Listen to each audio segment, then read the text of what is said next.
खिपरो में फुटिन जो मुनासिब अघ न मिलण करे मकामी आबादगारनि वॾी तादाद में गॾु थी रैली कढी शहीद चौक ते एहतजाजी मुज़ाहिरो कयो। आबादगारनि हथुंगो यूसी जे अॻूणे चेयरमैन नूर हसन शर चौधरी, लियाकत राजपूत, खान मोहम्मद राजड़, हाजी जाफ़र बोज़दार ऐं ॿियनि जी अॻवानी में मेन शहीद चौक ते गॾु थी फुटी माफ़ियाउनि ख़िलाफ़ रैली कढी सख़्त नारेबाज़ी बाद एहतजाजी मुज़ाहिरो कयो। मुज़ाहिरीन चयो त सरकार पारां फुटिन जो मुक़ररु कयल अघु 8,500 फ़ी फैक्ट्रियुनि वारनि समेत काटन पैडियुनि वारा फुटियूं ख़रीद नथा कनि, जेके पंहिंजे हिकु हटी हलाइनि पिया। फ़ी मण ते 2,500 घटि अघु ॾेई रहिया आहिनि ऐं गॾोगॾु फ़ी मण ते ग़ैर क़ानूनी 2 किलो कटौती पिणु वरिती वञे थी। हुननि चयो त हिकु त अॻे ई गुज़िरियल बोर्ड जे करे ॿिज भाण समेत ज़रई दवाऊं महांगियूं थियण सबबि आबादगार कर्ज़ी बणिजी चुका आहिनि ऐं जिन खे वेतर परेशान कयो पियो वञे।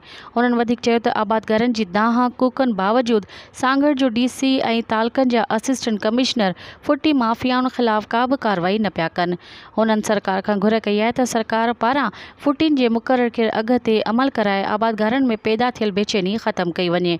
इन मौक़े ते मुज़ाहिरीन मीडिया सां ॻाल्हाईंदे चयो त गवर्नमेंट के तरफा अनायल 8,500 रुपये जो कप जो रेट है वो फैक्ट्री मालिकान जी हिकाटी ऐं गवर्नमेंट सिंधी की तरफा अनायल जो डीसीज आहिनि उहे मिली भगत करे हिते के असांखे आबादगारनि के 8,500 जे बदिरां 6,000 रुपया रेट ॾेई रहिया आहिनि ऐं गैर कानूनी कटौती कंदा जेका 3 किलो ही मण ते 3 किलो कट कंदा जेका सरासर ग़लति है। इन में आबादगारनि जो माशी क़त्लेआम थिए पियो। असां गवर्नमेंट के हितां जे डीसीज के एसीज के अपील था कयूं त गैर कानूनी कटौती ख़त्म कयो ऐं आबादगारनि के गवर्नमेंट जे तरफां अनायल 8,500 रुपया रेट ॾिनो वञे जीअं उहो पंहिंजो गुज़र सफ़र सवलाई सां करे सघनि। फुटी जो रेट आहे जेको मुसलसल जेको आहे असांखे अघु मार्केट ते जो सरकारी अघु उहो न ॾिनो पियो वञे।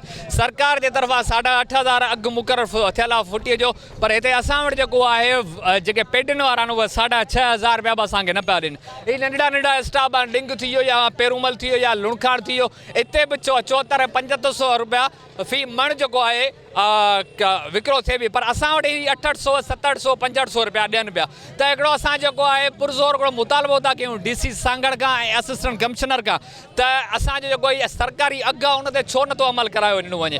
जॾहिं त तव्हां वटि ही तव्हां दुकानदार ॾिसो त हर जॻह ते दुकानदार आहिनि, हर गलीअ में हिकिड़ो दुकानदार खोलियो वेठो आहे, न ई उन वटि को लाइसन आहे, न ई उन वटि को वैलिड हिकिड़ो ॿिज आहे, न ई उन वटि का अथॉरिटी आहे त हू को भाण आहे जेको आहे इहो विकिरो करे सघे। पर पोइ बि 2 नंबर ॿिज, 2 नंबर दवा, 2 नंबर भाण विकिणनि पिया ऐं उन्हनि खे केरु पुछण वारो न आहे। उन खां सवाइ असांजो अॻे जेको ख़र्चु हूंदो हो उहो सस्तो हूंदो, हींअर ख़र्चु असांजो महांगाई जे करे डीज़ल महांगो हुअण जे करे 3,000 रुपया फ़ी हिकिड़ो हर आहे। तव्हां सोचो त हेतिरो जॾहिं हर आहे उन में जेको ख़र्चु आहे ज़मीन जो रुगो खेड़ीअ जो ख़र्चु आहे 30,000 रुपया एकड़ आहे। हाणे उनखे अलावा ॿियो जेको भाण थी वियो लियो, पर 7-8 भाण निकिरंदा ज़मीन जा। उनखे अलावा हारी जेको आहे 12 बचे उन में 7-8 उन जा फ़र्द हूंदा आहिनि घर जा, उहे कमाइनि था ऐं उहे 6 महीननि खां पोइ जेकॾहिं उन्हनि खे 20 ऐं 25,000 रुपया बि उन्हनि खे नसीब न थियनि त अहिड़ी ज़मीनदारी करण जो, अहिड़ी हारपे करण जो कहिड़ो कमु आहे। त असांजो जेको आहे DC Sanghar Sain Murad Ali Shah CM Sindh, chief justice of Pakistan तोड़े सुप्रीम कोर्ट ऐं बिलावल भुट्टो जेको चेयरमैन पीपुल्स पार्टी जो उन खां हिकिड़ो पुरज़ोर मुतालबो आहे त तव्हां सदाईं हमेशह जेको आहे पीपुल्स पार्टी जेको आहे अक़िलियत जो नारो हयो आहे त हिते वधि खां वधि जेको आहे जेके ज़मीन जेके कहनि था माण्हू उहे सभु अक़िलियत वारा आहिनि। असांखे तव्हांजी अटे जी सब्सिडी नथी खपे, तव्हांजो असांखे इनकम सपोर्ट प्रोग्राम नथा खपनि, असांखे तव्हां जेको आहे असांजो जेको जाइज़ हक़ु आहे असांजो फुटीअ जो उहो असांखे ॾियो। इहो ई एहतिजाज आहे त फुटीअ जो रेट 8,500 कयो वञे ऐं डीसी सांगड़ को बि एक्शन खणण लाइ तयारु कोन्हे। एक्शन त खयो वञे, जे एक्शन न खयो वियो त आबादगार ॾींहों ॾींहुं पोइते वञे पियो। पोइ बोर्ड में बि कुझु कोन थियो, सभु वॾो नुक़सानु थियो। उन खां पोइ वरी कणक जी सीज़न जो एवरेज कोन आयो। हीअं आहिस्ता आहिस्ता थींदो वञे, ज़मीनदार त ॾींहों ॾींहुं पोइते वञे पियो। सेठ भई हटी खायो करणु असांजो जॾहिं मण वञे थो 42 किलो जो, 42 किलो में बि 100 ग्राम मथे वञे थो 200 ग्राम उहो बि खायो वञे असांजो, ऐं असांजो रेट बि कोन था ॾियनि। ऐं ॿिज बि 2 नंबर आहे, कंहिं ते बि टेक लॻल कोन्हे। भाण जो रेट पंहिंजी मस्ती सां पंहिंजी मर्ज़ी सां लॻाइनि, 3,000 रुपया 2,200 रुपया जीअं हुननि खे सही लॻे थी।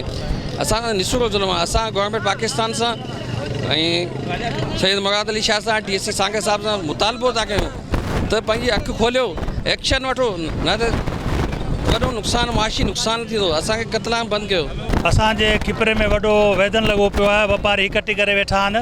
जीअं त 8,500 रेट आहे फुटी जो ऐं हिते जेको आहे 7,000, 8,800, 6,500 हिन में वठंदा, हुनमें बि वरी 2 किले जो कणतो हणनि था। छा सूंगड़ी अञा त आई कोन्हे न, अञा सूंगड़ियूं आयूं कोन न, पोइ बि 2 किले जी कट कहिड़े हिसाब सां नाजाइज़ लॻाए वेठा आहिनि। हिन में नमी आहे, हिन में मॉइस्चर आहे, पोइ कांटे जी मार उहो अलॻि आहे। ऐं फैक्ट्री वारा चवनि था त हितां माना कांटो कराए वञो, फैक्ट्री में वञो त उते ॿियो कांटो, हुते फ़र्क़ु सबब अलाए कहिड़ा आहिनि। ऐं इंतिज़ामिया जेको आहे अगरोर निंड सुठी पई आहे, केर बि इन जो नोटिस वठण लाइ तयारु न, ज़रात खातो सभा सुतो पियो आहे। हिननि खे असां बस वारनि खे चवंदासीं महिरबानी करे इहो रेट अघु ॾिनो वञे 8,500।